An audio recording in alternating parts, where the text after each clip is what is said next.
বন্ধুরা, আমার হাতে আপনারা যে মাছটি দেখতে পাচ্ছেন এর নাম হলো হর্ন প্যারট। এই মাছ আপনারা প্রকৃতিতে কোথাও দেখতে পাবেন না। এটি হলো ম্যানমেড একটি মাছ এবং এটি ফ্লাওয়ার হর্ন এবং প্যারটের সংমিশ্রণে বানানো একটি প্রজাতি। বন্ধুরা, আমি আগের ভিডিওতে বলেছি যে মাছ কিনে আনার পরে তার অ্যাক্লিমেটাইজেশন করা খুবই জরুরি। এবার আমরা মাছগুলিকে অ্যাক্লিমেটাইজেশনের জন্য অ্যাকোয়ারিয়ামে ডুবিয়ে দিলাম। অ্যাক্লিমেটাইজেশনের ফলে যা প্যাকেটের টেম্পারেচার এবং অ্যাকোয়ারিয়ামের টেম্পারেচার ম্যাচ হয়ে যায়। এর ফলে মাছ স্ট্রেস মুক্ত হয় এবং তাদের মারা যাওয়ার হার কমে যায়। মাছ হঠাৎ করে জলের টেম্পারেচার পরিবর্তনের ফলে মারা যায়। এরা জলের টেম্পারেচার পরিবর্তন একদম সহ্য করতে পারে না এবং এটি ম্যানমেড হওয়ার কারণে এর ইমিউনিটি একটু কম থাকে।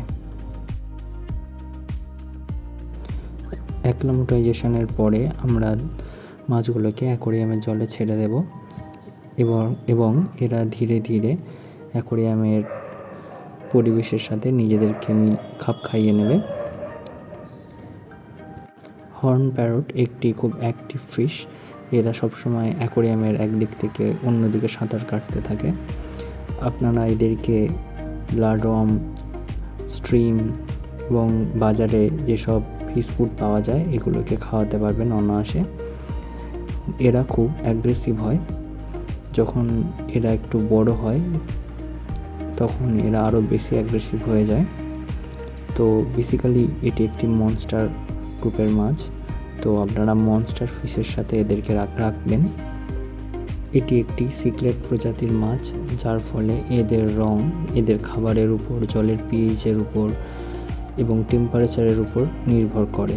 তো আপনারা যত ভালো এদের জলের পিএইচ মেনটেন করবেন এবং খাবার দেবেন তত এদের গায়ের কালার ভালো থাকবে। বন্ধুরা, এবার আমরা জানবো এই মাছের রোগ সম্পর্কে।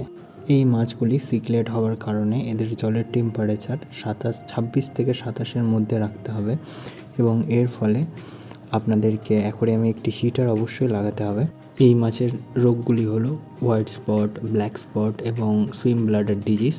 এই মাছগুলি সাধারণত 6 থেকে 7 ইঞ্চি বা 8 ইঞ্চি বৃদ্ধি পায়। এই মাছগুলিকে সফট ভ্যারাইটি মাছের সাথে রাখবেন না, যেমন গোল্ডফিশ এবং অন্যান্য মাছ। এই মাছের অ্যাকোয়ারিয়ামে আপনারা টপ ফিল্টার এবং স্পঞ্জ ফিল্টার উভয়ই ব্যবহার করতে পারবেন এবং যদি ক্যানিস্টার ফিল্টার থাকে তাহলে তো খুবই ভালো হয়। বন্ধুরা, আপনারা অ্যাকোয়ারিয়ামের জল উইকলি 20% থেকে 30% চেঞ্জ করবেন এবং অ্যাকোয়ারিয়ামের জল যত পরিষ্কার থাকবে মাছ তত ভালো থাকবে।